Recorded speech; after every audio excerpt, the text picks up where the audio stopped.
What if the answers you're seeking aren't out there, but actually within you? Welcome to the Inner Truth Seekers podcast, where we help you discover and embody your own inner truth, not just as a concept, but as a way of life. Hi, we're your hosts. I'm Jamie.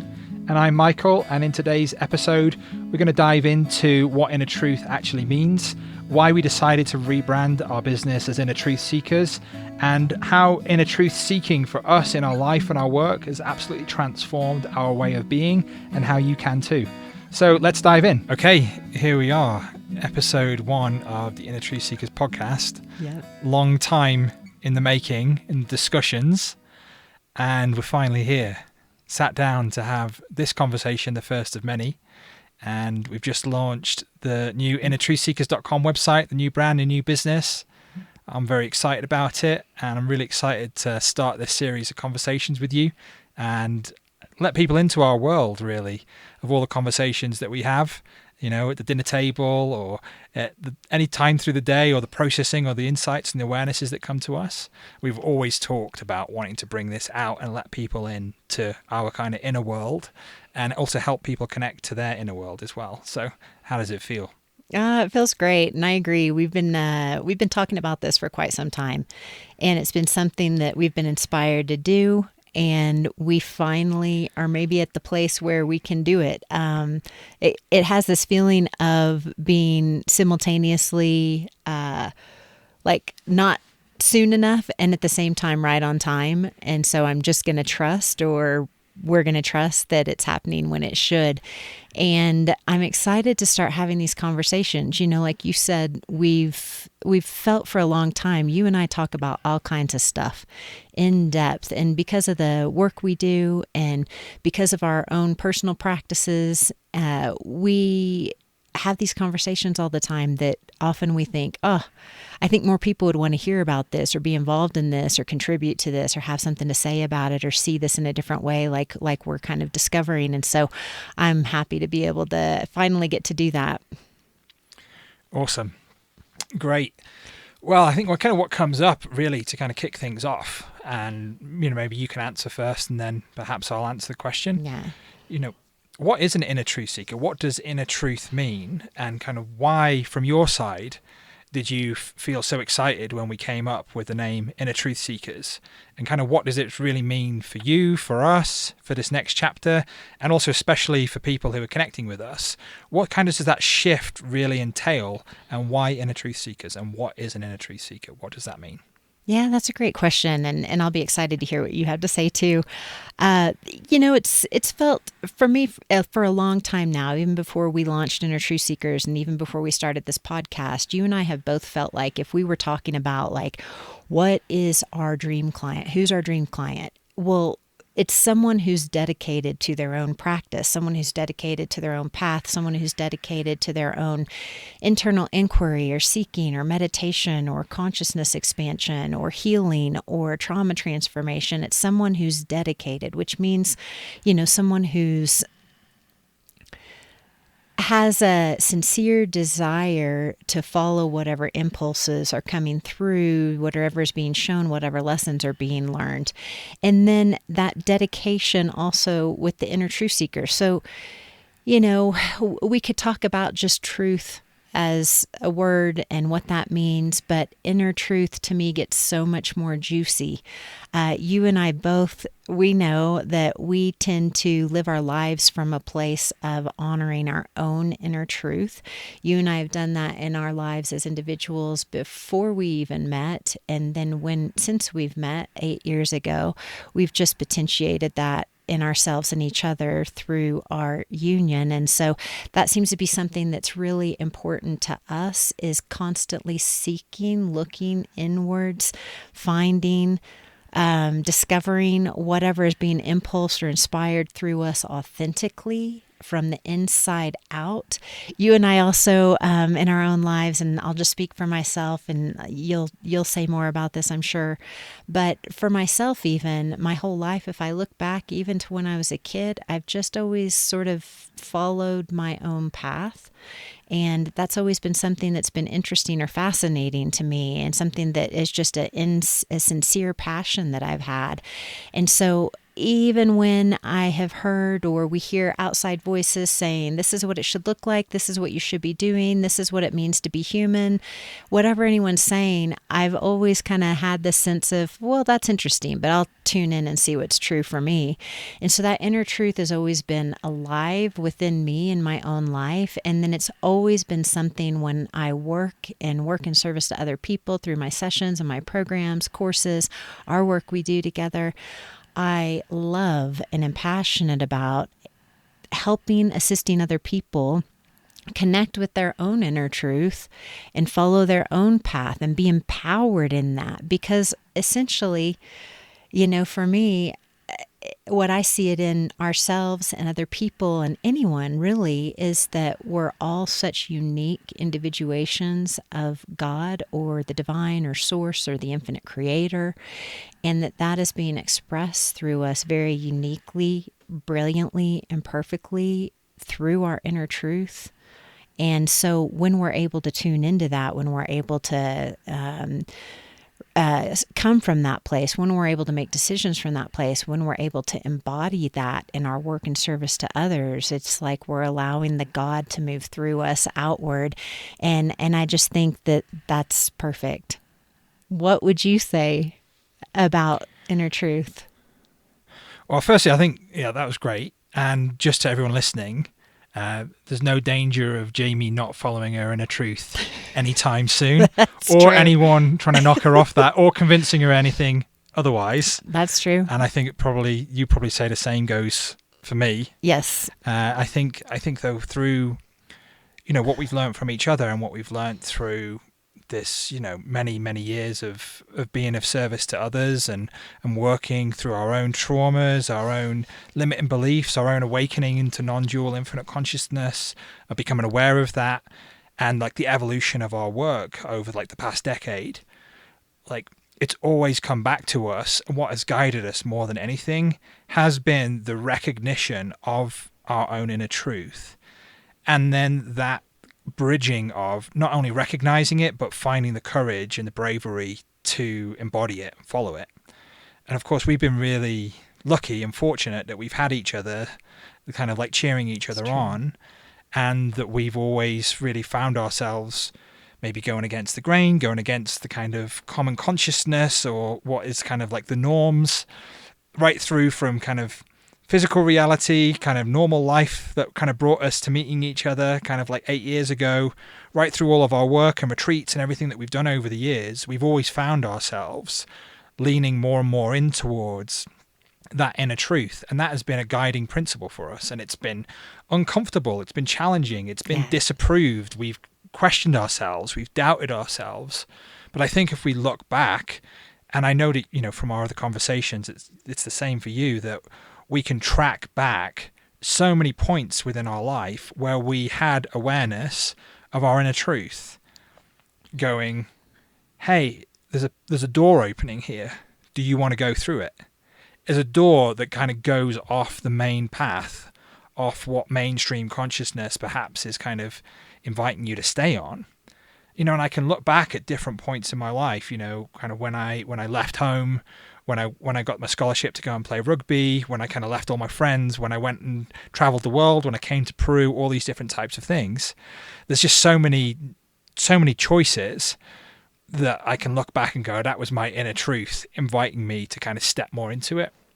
And the more and more that I and we have done that, I would say the more potent, powerful, transformative, majestic, magic our lives have become, as we recognize that actually we each, you and I individually, have our own inner truth that we follow. We have this kind of really great overlap through so many aspects of our lives where that inner truth kind of potentiates it. But kind of what we're doing now with inner truth seekers is we're endeavoring to kind of bring that support of inner truth seekers from around the world, around the globe, who all have that desire to say, I acknowledge something within myself that is my own divine true essence, or my inner truth, or my higher self, or my deeper awareness of what's true for me. And I desire to follow that for multiple reasons. One, because it's exciting to do so. Two, because it's almost impossible not to. Yeah. Because when you start following that inner truth, you get aware that, oh, here's my inner truth telling me to do this or inviting me to do this, and if you ignore it, the calling of that gets louder, sometimes even more uncomfortable. And then three, I think, part of our work that we're doing here at Inner Truth Seekers is to help people to connect that, because I think you and I are curious, what will the world be like, or what the planetary shift to love look like when more and more people stop looking outside themselves for answers, stop looking to like the media or institutions or whatever it may be to kind of spoon feed them what they should do with their lives, and to reclaim the sovereignty and the recognition of, I know why I came to Earth, and I'm going to follow that inner truth as a breadcrumb that leads me to kind of every action, every step, every situation, every awareness that enables me to embody that inner truth in each day. Yeah. Yeah. No, I love that. And you and I talk about that a lot. A big part of, so inner truth seeker, one of those words is seeker. And it feels like when we desire, when you or I have desired throughout our life, or other people we know, and people, students, friends, clients that are seeking their inner truth, that the other thing is that seeking, it comes from someplace within, it's not just something, it's not like, oh, okay, I value inner truth. Okay, I know that exists. I'm going to go along with my daily life and forget about it again. That person who seeks their inner truth, there is something being impulsed from within. There's some inspiration from within to follow one's own path, to make one's own choices, to pioneer, to way show, to create something new, to innovate, to inspire, to teach, to empower, to change, to transform. There's something inside that's there that wants to, desires to, is impulsed and inspired by expressing, knowing and expressing and embodying the inner truth. And that has a tendency also, in your and I's experience, and in a lot of people that we work with, that has a tendency too to find its way not just into someone's personal life, although, it does find its way into there, but it also has a tendency to, after a period of time, want to express itself in the professional life too. So whether it's having a job or being an employee of a company or a business, or whether it's starting to recognize, actually, I think I want to start my own business because the way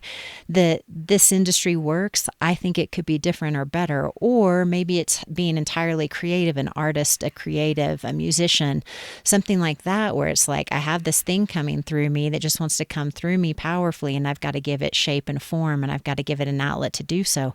And so that inner truth seeker, that seeking, is that inner drive, calling, impulse, desire that's there, that sort of, I think of it like, like a beating heart, that it just pulsates, and it won't let us not recognize it. And I know that's how I feel. I feel like when things come through me, I can't not recognize them. I can't not be aware of them. I can't not consider them. I can't not work with them or try to be in flow with them. When I do that, and I, like you said earlier, I haven't done that a load in my life, but when I do sort of ignore it or avoid it or maybe set it to the side, which is fine, because we all have our own perfect timing with things. But when I do that, I just cause myself a lot of suffering from the inside. And so for me, and for, I would say, the inner truth seeker, there's more curiosity, joy, fulfillment, meaning, purpose when we pay attention to and follow that inner desire, impulse to express and embody our inner truth. Great. Yeah. And I think what comes up when you're saying that is maybe like, I'm thinking like, how can we explain it perhaps more easily to people what an inner truth seeker is, and kind of like ground it down.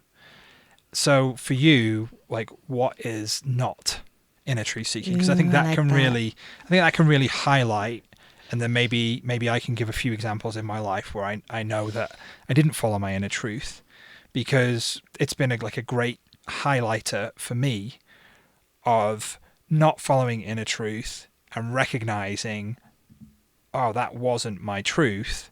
There was something beyond it. Because I know for me that before I learned to recognize my inner truth, I was lost and I didn't have a different experience. I didn't know that my inner truth existed, that there was something more to my life and to my existence. So what for you are maybe in some personal examples, or also just some generalized examples, what is not following inner truth and why?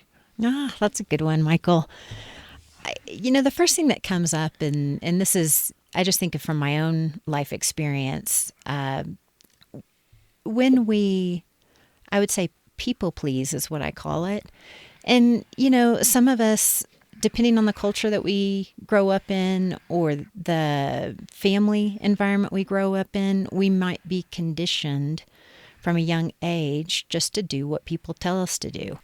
Whatever your mother says to do it. Whatever your church or your preacher says, do it. Whatever your teacher at school is teaching, that's what you should desire to do or be. And a lot of those things get placed on us sometimes, based on our gender or our biology or our skin color or our age or our ability.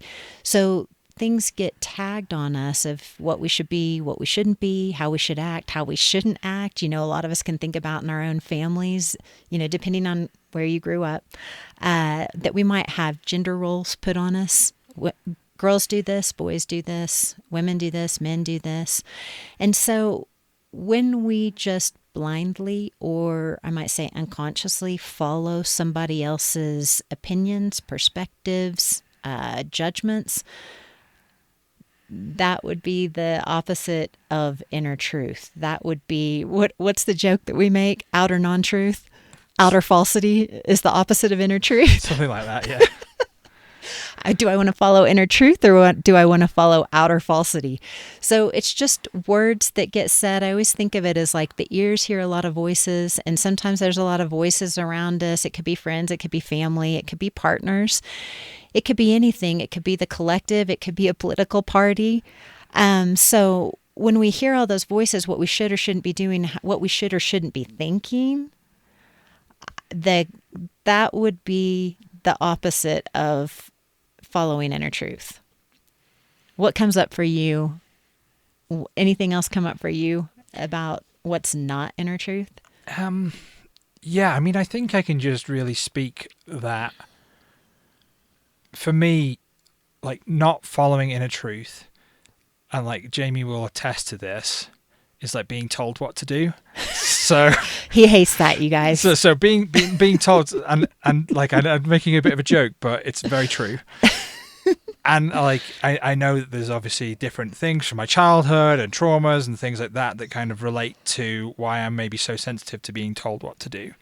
But on a more genuine, serious kind of note, there is this, I think, awareness within me that definitely I wasn't as so strong as confident as it 10 years ago.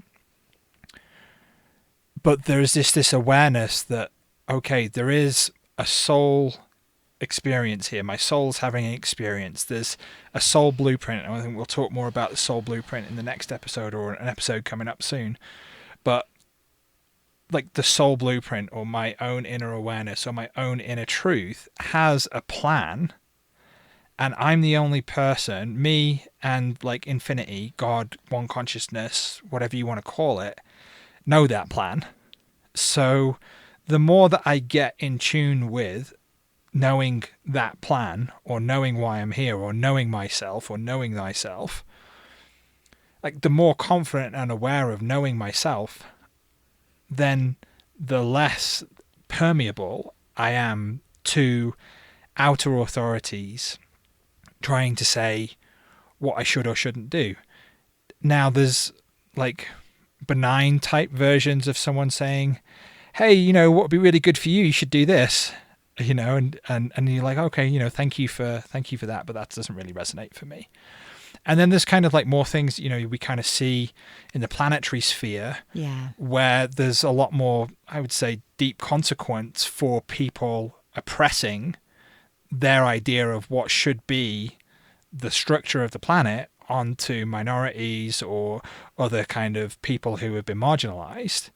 And we have those, this kind of outer oppression. So for the most part, we live thankfully, a very sheltered life that we don't really have that much of anyone really telling us to do something that, is really out of alignment, that we're just like so against.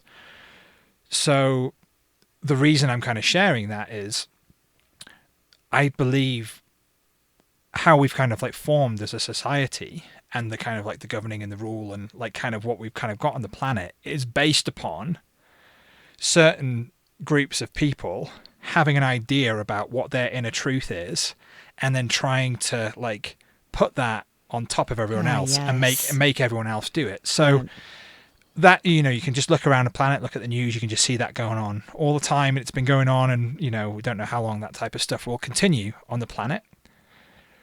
But when we can kind of look into kind of more of our inner sphere, I think like the invitation or like the inquiry or the practice is like, how can I honor my own inner truth whilst honoring someone else's inner truth? How do I hold space for my inner truth to be true and someone else's differing opinion to be also true for them without needing them to change? But that type of experience has to have the common ground that both those parties agree to not do harm to each other in the process. So, that's not like kind of the ruling law on the planet Earth. That's not how things go. But in essence, when we look at like what inner truth is not, to kind of answer the question, inner truth for me is not following what someone else's idea for my life is, just because they have a different perspective or opinion, whether it be a certain level of authority or just someone sharing a different level of opinion. And for me, through my own life and kind of like a bit more of like an insight into like, the trauma that, I mentioned at the earlier part of this, I went through different parts of my life growing up, moving around a lot, having difficulty like having friendships or different groups, or would move and then have to make friends again. And, through traveling around the world and kind of being here in Peru, one of the things that I noticed that was one of my defense mechanisms as a kid to feel safe was to just do what the group was doing so that I would fit in, And Jamie will tell you, like, there's no danger of me doing that anymore. But like, that's the kind of like the trauma aspect. If like you're not aware of why that has come there, it can also distort your kind of spiritual practice, if you will, because you're compensating for that traumatic event in the past and then overcompensating. So simply to say, like for me, inner truth is not following or not. How would you say it? For me, inner truth is following my own truth, and it's honoring to the best of my ability largely differing opinions without that needing to affect my field or me needing to affect someone else's field. Yeah, I love that. And I'm going to bring in, this is making me think of something you and I experience with each other, on the personal level in terms of our friendship and our marriage. And you and I have a lot of overlap in terms of our values and our ethics and what we care about and what we love and what we desire in our hearts. And then we also have things that we have our own perspective or opinion or, ideas about what something is, what it means, what's more important. And I know even when you and I come into, I would say, disagreement about something that I may be like, this, I think this is a priority, we move in this direction. And that you're like, thank you for that perspective. For me, it's this, and I feel like we need to move in this direction. And actually, that can be secondary or tertiary. I know what's something that's really important for you and I when we hit those moments where I recognize that something that feels important, true.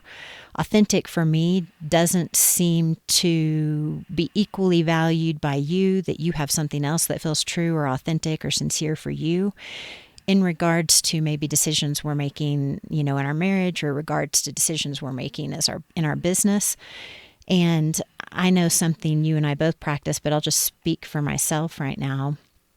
It's so important, I'm aware in those moments, that I continue to tune in to what feels true for me, because what I don't want to do, this would be the opposite of inner truth, just because you've said something and you guys, Michael is very persuasive, and he's very clear on what he knows, and he can speak about it directly, convincingly so, not to convince, but so many times when he does that, I just am like, he believes it so much, I believe it, so I'm aware that I have a tendency with you that when you're like, it's this, that I'm like, I trust it, let's do it.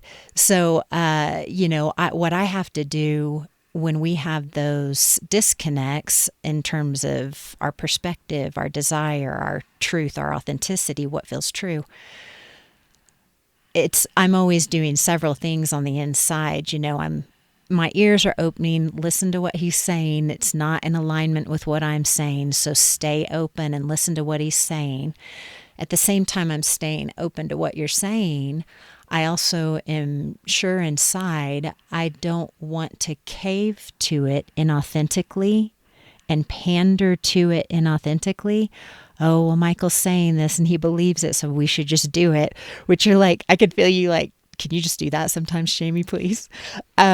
So then the other thing I don't want to do is, well, I feel this authentically, Michael disagrees, and then all of a sudden I'm resisting and sort of pulling away or contracting because I'm trying to stay stubborn in my own idea. So instead, what I do is try to stay centered. And the word that's been coming through a lot for me lately is equanimity, is have equanimity with, I feel this way, he feels that way. I trust this will come to some sort of resolution or conclusion, but in this moment, it may not be so. But also, I don't need you to feel the way I feel.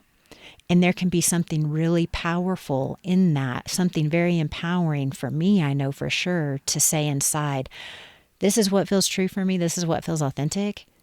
It doesn't appear that that's so for you. You have a different perspective, you have a different sense of something.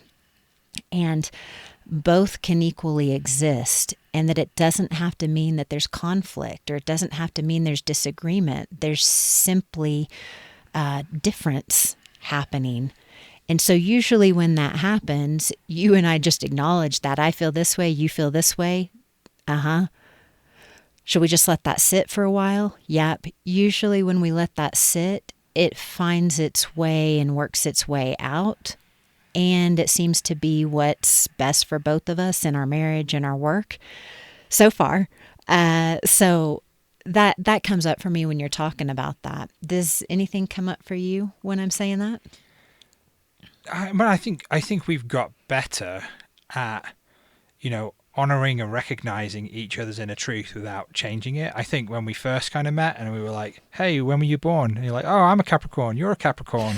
And we were like, yeah, my way's the right way, your way's not the right way, and you thought the same way the other way. And we were like, what do we do? Because we both, we both had businesses before we met each other. We were both, very self-sufficient. We were used to being the one who made all the calls and lived our life the way that we wanted to. And then we had to kind of create, space for something like a softening of our, own egos, probably, to start with. Right.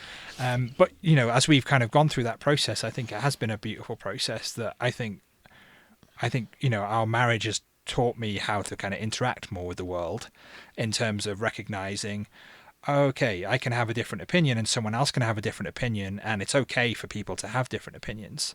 So I think that's really, what it comes up, and I'm kind of sharing about that, like that process of inner truth seeking, like pitfalls I see for people inner truth seeking, and we've kind of already spoke about one that was maybe earlier on in our professional life and our marriage and stuff.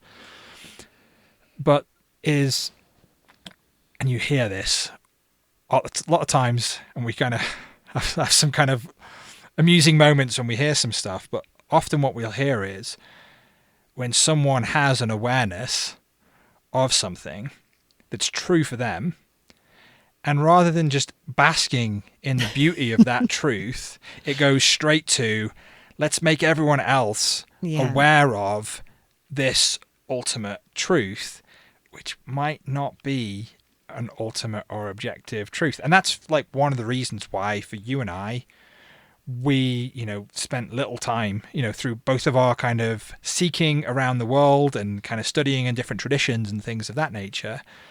It's one of the reasons why that you and I both extracted ourselves simultaneously from kind of any organized spiritual tradition that was speaking in ultimate truth.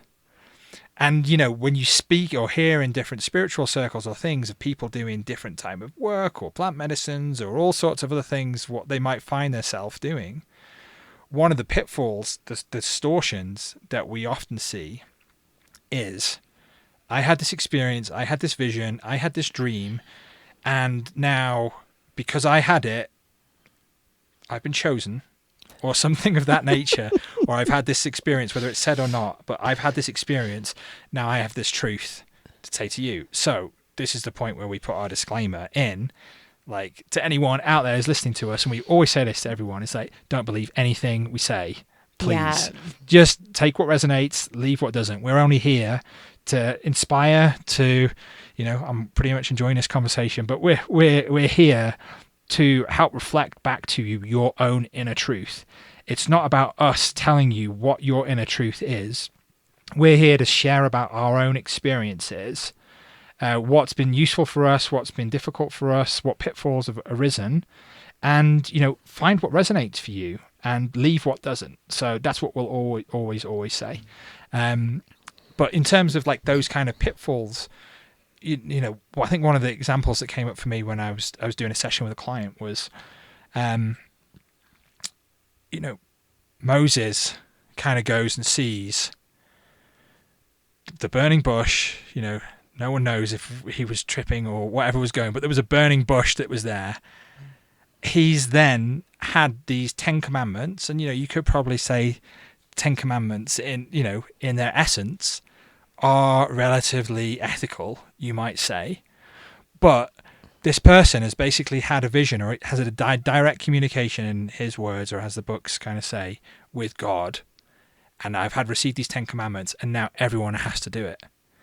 And like, we can just look at different spiritual traditions, you look at different like plant medicine traditions, this is the way that the plants speak to you, you have to do this, and if you don't do this, they won't speak to you. There's a similarity there with kind of like, Moses, if you don't do these things, then God's not going to be with you. Or you look at any type of other spiritual tradition or teaching, and you can even look at it through to like, like with a lot of work we do with helping people step into their own business or kind of heart-centered entrepreneurs and things like this. There's marketing out there that says, this is how you market your business, and if you don't do this, then you're not going to have clients. There's all these kind of ultimatums that come, which basically, if we summarize it down, someone's had a direct experience of something that works well for them, i.e. their own inner truth. And then rather than potentially just having that as their own inner truth awareness, they then need other people to do something with it. And I think that that's where the distortion comes. And I think that's what I was kind of alluding to earlier on in terms of, different communities or countries or wherever things are. There's just this oppressive nature, if you will, of someone's own truth being put onto someone else. So I think that's what comes up for me. Yeah, I love that. And what's so funny in folks listening, Michael and I often are having the same, I would say, train of thought or sort of intuitive inspiration and things. And this whole time I've been seeing a burning bush moment. And so when you mentioned Moses and the burning bush, so if you don't mind, I'm just going to expand on that because I'm feeling that too. Something that's that I've been aware of in my own sort of inner investigation is what I would call it, is that those burning bush moments, literally, if anybody, if you meditate, if you contemplate, if you practice anything to do with going inward, stillness, prayer, receptivity, presence, there's there's so many different words, contemplation, for a personal practice of going within is what I would call it. And there's so many ways to work with that when we go in. And maybe that'll be another episode at some point. But if you sit for 5 minutes consciously devoted to your own inner experience, you might have 2 or 3 insights or awarenesses. If you sat there for 30 minutes, if you or I are doing, excuse me, a practice, if I'm doing a practice, if you're doing a practice on our own, we're coming out of that with like 50 things that we've recognized, awarenesses, insights, inspirations, intuitions we've had, things that have all of a sudden been made clear. And that's just in a 30-minute sitting. Okay, so when someone takes one of those burning bush moments that anyone can have, quite honestly, anybody can have in any sort of inner experience, when we get quiet, we just tune into the heart or love or source or the infinite creator or the source field, whatever. When we have an insight, that's for that moment. And it may like go out into our own field, into our own life. It may continue to have an influence or impact. But if we say, that's it, I had my one aha moment, the burning bush told me this thing, I'm done, this is it, let's codify it, and then let's adhere to it for the rest of our lives, and not just me, but now all of you. We're missing the point, because 5 seconds later, we might have another burning bush moment, and then 5 seconds later, and 5 seconds later, and you guys, 5 seconds later. So the thing is, with the inner truth, also another place where people can get stuck is thinking, because they glimpsed something about their inner truth once, that's it, it's over and done, and that's true for the rest of the life. I can speak from my own experience, and Michael, I know you can too. Things that were true for me from the depths of my heart and soul 5 years ago, 10 years ago, 15 years ago, have changed. 6 months ago, 9 months ago. This is why we've transformed our work into Inner Truth Seekers, is because we've recognized that the ways we were working, or the things we were focusing on, while valuable and important and beneficial at the time, no longer resonated with us. And so just for anyone listening out there, you guys know that the inner truth evolves like we do. We are not static. We're not statues that once we figure it out, that's how it is. Life continues to flourish. Seasons continue to move through. So paying attention to the inner truth, or seeking the inner truth, is a way of life, meaning that it's something we stay tuned into all the time, because it does change. And sometimes, like, Michael, you and I have experienced, sometimes, at least for me, I get a little sad about it. Oh, I was really loving that direction, but it no longer feels resonant. So, sometimes for me, at least, there's a little bit of a grieving process, or just an honoring process of like, oh, this thing was really great. I really enjoyed it. It no longer serves me, but it still holds a sweet spot in my heart, and I'm changing. And continue on. Yeah, and I think, like, also just to let everyone know, ask us, why Inner Truth Seekers now? Why have you changed to Inner Truth Seekers? And one genuine answer to that is, that has the highest probability of still being resonant for us for the rest of our professional career, so that we don't have to change our website and our branding again. So we want it to be, what is going to be something that sticks with us, and is like, inner truth, although may have many different forms for us in our expression and our work and the way that we connect with people, inner truth feels solid. That's been a guiding principle in our lives. So, like, we'll see, if you're listening to this podcast in 5 years' time and our website has changed to something different, then it's still Michael and Jamie. But I think that's, as we're kind of getting on, kind of like towards the end of the time for the episode, like, I think it might be nice to give people like a little bit of like a insight, or a look through the window of like what Inner Truth Seekers looks like. What type of things can people expect from this podcast, from working with us on our website, other things like that. What kind of, we've kind of talked about it conceptually, if you will, or try to ground it down as best we can, but what's like the practical way like, what type of things bring people into awareness of their inner truth? And what type of conversations do you think we're going to be covering on this podcast? Oh, good Lord. That's a great question. Just tuning in here, I would say that something that's innate to all the work that we do, we absolutely love empowering people in recognizing or just even bringing their attention towards their own inner truth. So that often, can sound very sort of spiritual and woo-woo, but like if we're just going to be technical and very grounded, it means close your eyes. It means close your eyes, and it means take your attention away from your thoughts and bring it down into your heart. And even when I say that, you don't have to know what that means. I promise you. I'm going to say it again just so you can feel it or sense it or lean into it. When I say bring your attention from your head to your heart, that just means we're taking it away from the thinking mind and we're bringing it to a place of love that seems to be centered in our body. Whether it is or not doesn't matter. But so we're always imparting, I would say, practical tools, grounded tools, so that people know and can immediately, instantaneously access what I would say the love that's already within them or their own inner truth.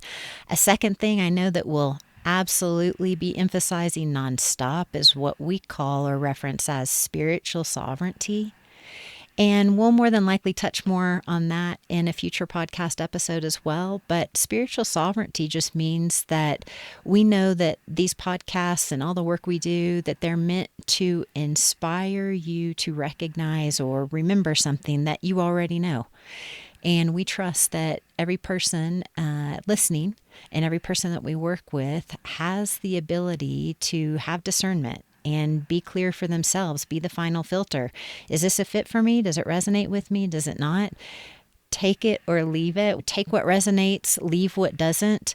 We have no attachment in this work, in our podcast, in our teachings, in our mentoring, in our channeling. We have no attachment to outcome for any of it. We know that whatever's coming through or streaming through anything we do will be meant for some people, won't be meant for others, and we're okay with that. And so what's more important to us always, and you'll get plenty of it in this podcast, is really starting to practice trusting yourself. Tuning into what feels resonant or not. Tuning into what doesn't even sound like you understand it or you don't even know what we're talking about. And just being okay with that. Trusting yourself will constantly empower you to trust yourself. We have that capability within us, each one of us. So trust yourself. You can do that. That's available to all of us. And what a lovely, loving thing to do. So yeah, that's what comes up for me. How about you? Well, I don't know, to be honest, because if I knew, then it would be boring. But like as a kind of overview, we're going to be talking about non-duality or the oneness of all creation, all things, how to access that. More than likely, as we go through this, as we've already touched on today, there'll be conversations about transforming trauma, which can be the kind of like the obstacle to us being aware that our inner truth is already present. And, the kind of how that transition for the work from that personal transformation, as once you've had that personal transformation or that personal awakening, how you then boldly step into sharing your inner truth in a way that's authentic, that inspires others without, being oppressive with it. Like, how do you find that balance of allowing your kind of inner truth to blossom and share that with the world? And also that helps you amplify your authenticity, your impact, and your abundance in this incarnation, whether it be in your relationships, your work, your life, your family, your professional career, your own business, an organization, and like how inner truth permeates every aspect of your being when, as Jamie, as you said, becomes a way of life. Not our way of life, not someone else's way of life, your own recognition of what is the most optimum and content and happy and productive and exciting way for you to live your life. And so, we go through all the work from channeling to intuitive development through to connecting to your own intuition and how to express that in every aspect of your work. And, we'll talk about, I'm pretty confident, controversial topics along the way. I think we'll want to be dispelling myths, Yes. we touched on today. I think we'll want to have real conversations about stuff that's happening in our own inner world, in the kind of external world, the shifts that we're going through on the planet as we describe it, and as described as going from third to fourth density on planet Earth, or in other words, the kind of that shift, that planetary shift towards love. And I think we're just going to be answering questions that come up, through our engagement with all of our clients and our friends and our family, and things that are kind of like hot topics of, navigating the incarnation and how to do that in a way that's graceful, that's exciting, that's powerful, that's productive. So I think that Inner Truth Seekers, to kind of summarize that and bring that up, is like, I think it's a great container for us to have all the conversations that we have all the time, have those deep insights that we kind of bring from our client conversations, that we have one-on-one with people. Obviously, in this kind of private, this kind of group setting, us bringing up topics that have been exciting for us, what we've learned over the years, what we kind of see as kind of patterns and behaviors that many people are going through, because we also notice that a lot of people feel like they're just going through it on their own. So I think it's really about bringing everyone together to investigate and explore and express their inner truth as we kind of come together for this next shift on planet Earth. Well, I think that wraps it up for today. Yeah, what'd we it? do? That was Great. good. Yeah. So, check out our website at innertruthseekers.com. Check out our free resources. Sign up to our newsletter, and you can keep up to date with all of these podcast episodes, plus weekly insights delivered direct to your inbox. So, thank you so much for listening. And we've got some exciting episodes coming very soon. So, thank you so much.